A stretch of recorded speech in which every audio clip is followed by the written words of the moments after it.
Before we get started, give this video a thumbs up if you relate to this scenario. You get paid on a Friday, and before you know it, you're broke by the end of the weekend. That's something that I myself have experienced far too many times, and it sucks. It can leave you feeling underpaid, underappreciated, and make you feel like you're wasting your time at your job. This can result in poor relationships, poor performance at work, and so many other negative things that come from not making enough money. But here's the thing, are you truly underpaid, or do you simply suck at budgeting? Let's talk about it.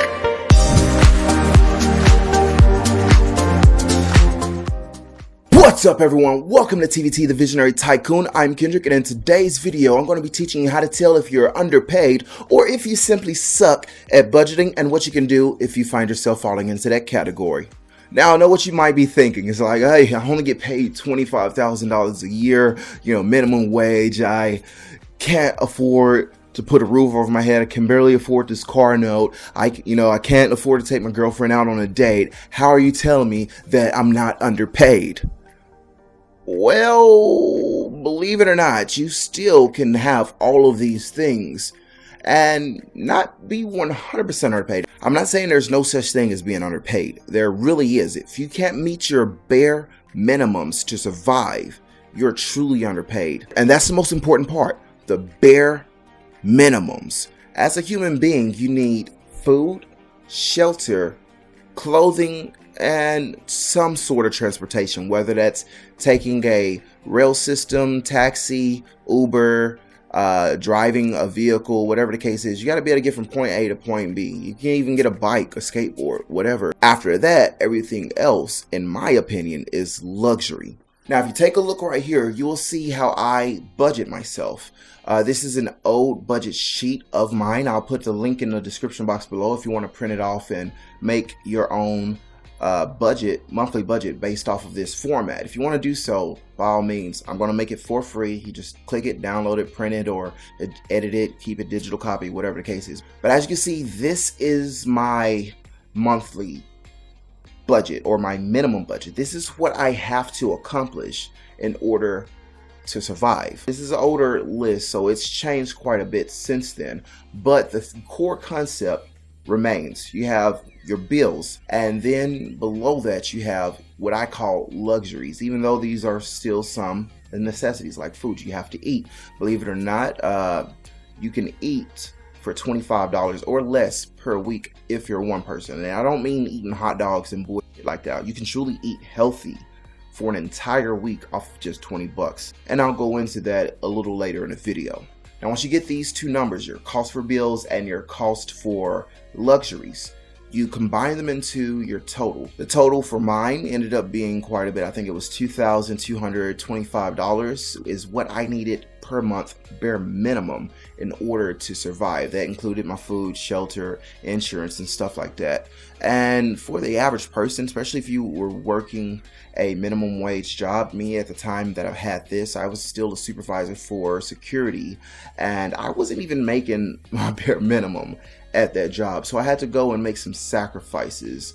I got rid of medical insurance. I figure, hey, if I go and get sick or anything like that, I can just go to, the emergency office, and they'll take care of me, get me fixed up, and they'll just send me a bill that I'll pay later down the line. That was my mentality. Some people might have medical conditions or children or something, so that may not be something that's possible, but it is still a trade-off that you may have to have in order to get that bare minimum to a lower number. Once you get all these numbers, though, back on track, once you get all of these numbers, you find out what your total minimum amount is. You then break that up into 4 different groups, so you can see how much money you have to make per week in order to meet this number. Then you can take it even further as a step where you can show how much money you have to make per day, and this is all net. You have to be able to net this, and what I mean by net and gross is how much you make after taxes are taken out. So you want to go and find out how much per day. For me, it was like 111 or something like that. I'm not looking at it right now, but it's somewhere in that ballpark. That's how much I had to make daily in order to meet my minimum, which meant if I wanted to sit comfortably, I would have had to make another $100 extra per day in order to be able to have some savings. Which is another category. Now, before you start hitting the thumbs down button or clicking off the video, yes, all I did was just show you a technique for budgeting or for keeping up with your bills. Now I'm gonna tell you the hard part, which is also one of the easier parts depending on your circumstances, and that's sacrifice. And what I mean by that is what the trade-offs. Like I mentioned, I got rid of my medical insurance at one point in time in order to save money, because that's more money in my pocket that's not going there. I have a high immune system. I'm in the Army National Guard, so my shots are taken care of at the beginning of every year. So the likelihood of me getting sick is extremely low. So I can take that risk. That's something I had to take into consideration. When it comes to food, at one point in time, I was spending like 80 to $100 per week on food, which is ridiculous now that I think about it now. But the way around that was stop eating out. Like, don't go to McDonald's. That's $5 to $10 a day that you can be saving. Taco Bell, whatever your vice is. Stop eating out. Cook your food. Prep your food. Packs of steak for like $6 you can get. It's not going to be the best steak in the world, granted, but it's a healthier option. For like $6, you can get you like 3 or 4 of those, and boom, that's 4 days worth of protein already taken care of. Now you just got to get some vegetables. Kroger's, if you got one, you can go and find you like $1.25 of frozen vegetables, better than the can because it doesn't have as many preservatives and stuff. These are all options to eat healthy for less than $20 or for less than $25 per week. So you can get that bill down. Other things to consider: vehicle. Now, I know a lot of people like driving in a nice car. I was one of them. Unfortunately, a life situation recently happened where not only I totaled my vehicle, my girl totaled her vehicle, and we're sort of put back at square one when it comes to that. It's bad because of transportation.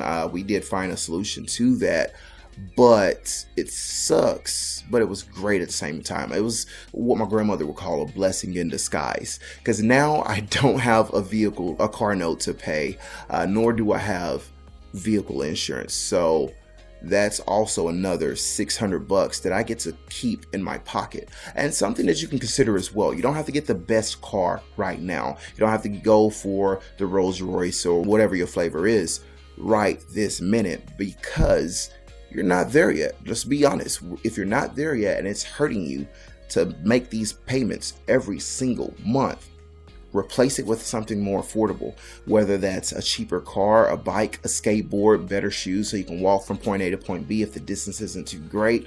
Whatever the case is, you might have to make another sacrifice. Now that I've talked to you about how to decrease your monthly expenses, I'm going to talk to you about how to increase your monthly profit. If you look at my last 2 videos, links will be here and here. In these videos, I discuss side hustle ideas that you can use to make more money, as well as other side hustle ideas that can use to make a lot more money. I'm talking an extra $10,000 or more per month. There's great information there. They're not get rich quick schemes. They will require some type of grind, but if you do them, I guarantee you'll still improve your situation. Which takes me into the next part.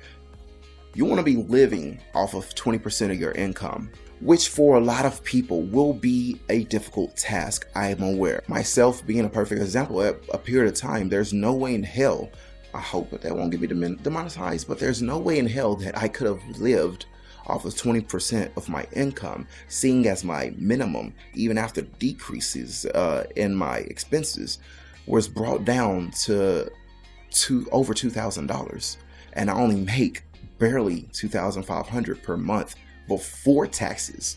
So, there was no way I can do that. But the way I decided to go around that, or to fix that to where I can still live off of 20% of my income, is to make more money. So that's where I ended up learning about the side hustles discussed in the previous videos, so that I can make more money. So now that 20% idea is more realistic. And if you don't want to put in the work, then find out a way to get that number so low to where you're living off of 20%. You might have to get a roommate so that your monthly rent goes low, becomes lower, or you might have to make some other sacrifices to do that. But I would highly encourage you find either a trade, a side hustle like the ones listed in the videos in the description box below, or some other way to make more money, because not having enough money sucks, but I highly doubt anybody complain about making more money. So check out those videos and give it a try.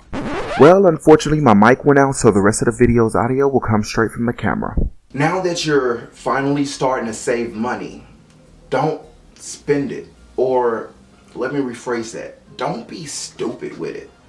Take that money and invest in improving your situation. Don't go and buy a nicer house. If you were able to live off of the bare minimum when you had no money, don't go and get a nicer house right off the bat, nicer apartment or a nicer car and all these expensive things, because that will defeat the purpose. Keep living as if you're not making enough money to live off of your 20%. Invest the extra money into either a trade or another way to make money. Let that money make money for you, because if you don't, then it will run out. You know, you go and get move to a nicer neighborhood, you get a nicer vehicle, you start going to this place, that place, taking vacations all over. Eventually you'll end up in the same position, but look like a bigger fool if you're making $10,000 or more a month and you still can barely get by because your expenses are too high. Once you start getting to a certain level,